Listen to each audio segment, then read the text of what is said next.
right, AJ Giuliani here, and today in this short video we're going to be talking about empathy. Yes, empathy. I'm working on a new book called Empathy Every Day. It's going to be 366 short vignettes, stories, quotes, things that kind of get us and our kids and the people we work with thinking about listening, learning, and leading with empathy. And as I'm kind of going through this writing process, I've been reading a lot about empathy.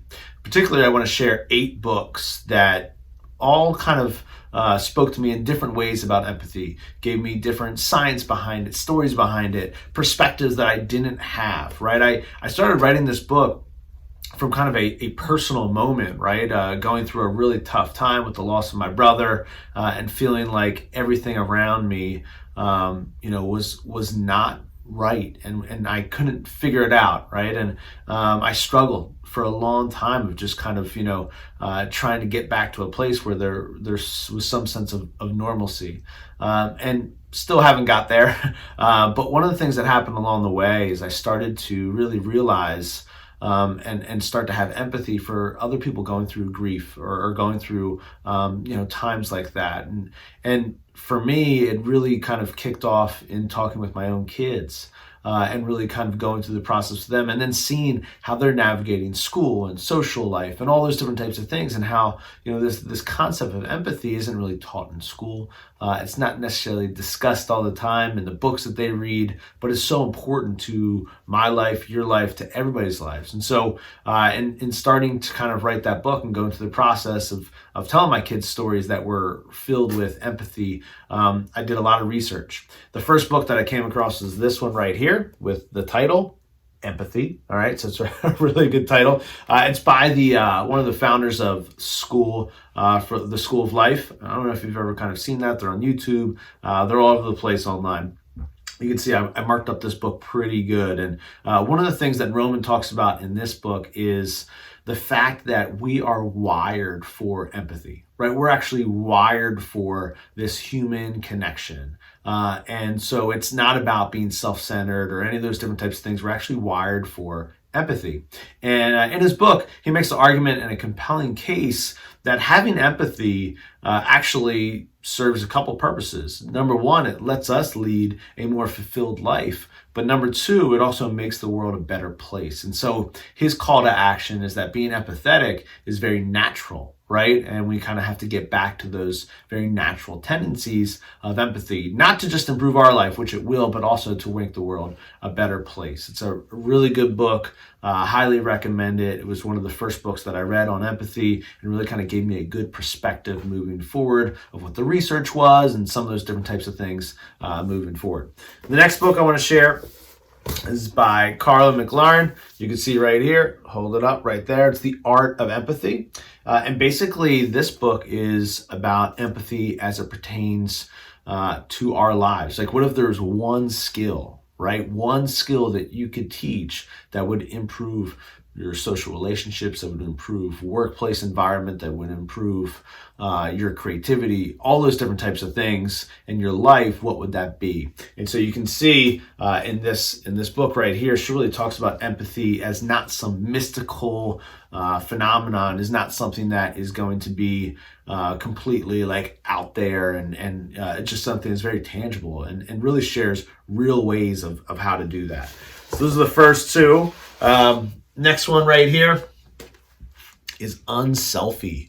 All right, you can see Unselfie right here by Michelle Borba. It was pretty interesting because I have kids, right? So I'm reading this title. I'm like, 9 essential habits that provide the empathy advantage. Why empathetic kids succeed in our all about me world. And I'm like, this is something I've been thinking about for a long time as both a parent and an educator that we're working with students, and also someone who lives in this world and takes selfies and kind of has to kind of be in this world. I'm taking a selfie video right now. So what was really interesting was kind of reading through some of the case studies in here and some of the different examples, and how this world that we all live in right now, not just our kids, but all of us, is really focused around us, ourselves. and how having empathy can not just make us better human beings, which it does, but also gives us an advantage. An advantage whether we're in school or playing sports or in the workplace. And so I thought that was a very different kind of perspective, because a lot of times, you live in like kind of, these societies, and you hear things like self-care and terms like that. And it's not like they were slamming that type of thing. But what this author was making the case, what Michelle was making the case for, was that you actually have an advantage if you learn how to be empathetic in lots of different situations, and also with yourself, right? Emotional regulation with yourself. So Unselfie was a good one here as well. And there's one a little bit different by Leslie Jameson. She is a fiction author. She's wrote a bunch of different types of things, but this was like a series of short stories, nonfiction short stories about her life, that really kind of talk about having empathy, specifically in the medical field. And it was critically, lauded as a great book. You can see it's a New York Times bestseller. It won a nonfiction prize. But what was interesting is that there was also a lot of pushback from people that were saying, like, I get that you think that this work is sharing something, but it's missing key pieces, right? And so there's a lot that I learned just kind of not just reading the book, but also seeing because it was probably the most talked about book online that I could find about empathy. Roman's book on just titled Empathy was kind of the go-to book that a lot of people went to in the past couple of years, but this one was talked about a lot. New York Times bestseller, won a bunch of different prizes here. It's got reviews from the New York Times Book Review, and she has amazing prose. It's a really interesting book to kind of check out the empathy exams. Then I read this book by Paul Bloom, Against Empathy. And what I find fascinating is, most of the books that I read were on the positive side, right? What are the benefits of having empathy? But Paul Bloom, who has written a number of different things, How Pleasure Works, and he's written for the New York Times, and he's just a fantastic mind.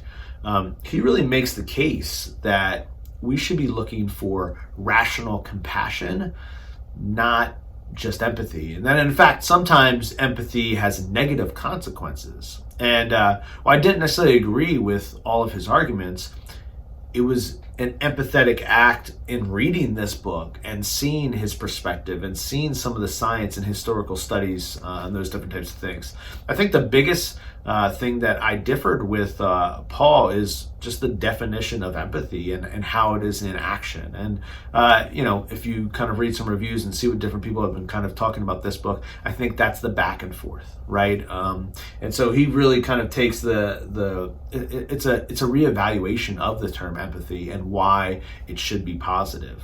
But if you're looking to really kind of get a whole picture of empathy, this is a really good book. In fact, this book led to me in my introduction of my book coming up to really write a whole section about some of the negative consequences of maybe having empathy, right? And really kind of putting that out there.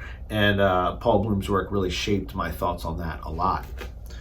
Then we have the doctor right here, Helen Reese, The Empathy Effect.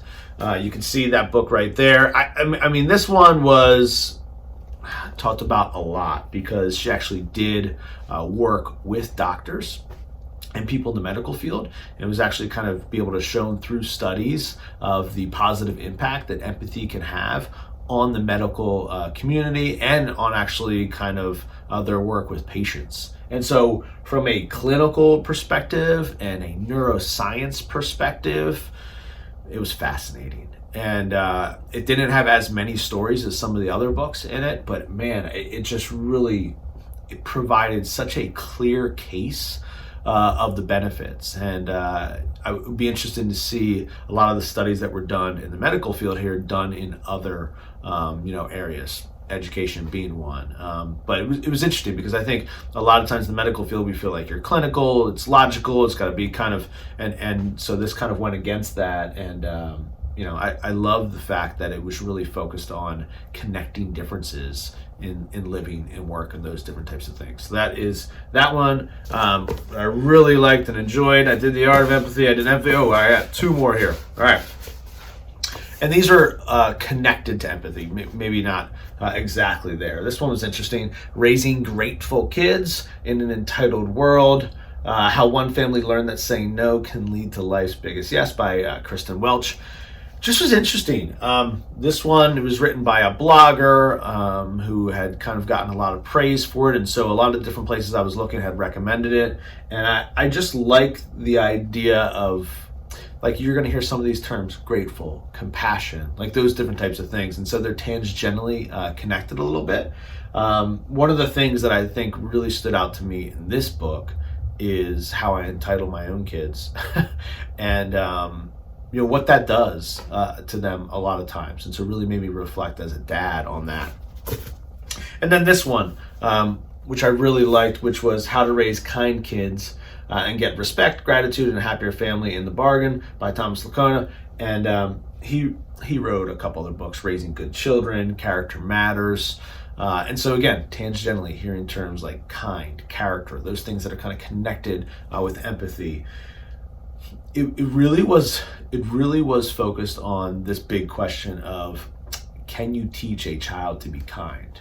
And it's interesting, right? Because I have 4 different kids and they have 4 different personalities. And I've worked with thousands and thousands of kids, some who were overly kind, some who maybe didn't express it as much. And so as somebody who has kids and was obviously wants kind kids, it was really interesting to read the stories and those different types of things. He would argue the answer is yes to that. And one of the things that I took out of it is that empathy plays a big part of being kind, because it gives kids a reason to be kind when they can be empathetic a little bit. So those are the 8 books that I wanted to share out with you just really quick as I'm writing and kind of finishing up Everyday Empathy. And really, for me, it's one of the best parts of kind of diving deep into a topic or a subject. One of the reasons that I've always kind of written and talked about empowering, engagement, ownership, those different terms, things like project-based learning, inquiry-based learning, those different types of things, is because a lot of times you are gaining a perspective that you didn't have before by actually doing the work and doing something, right?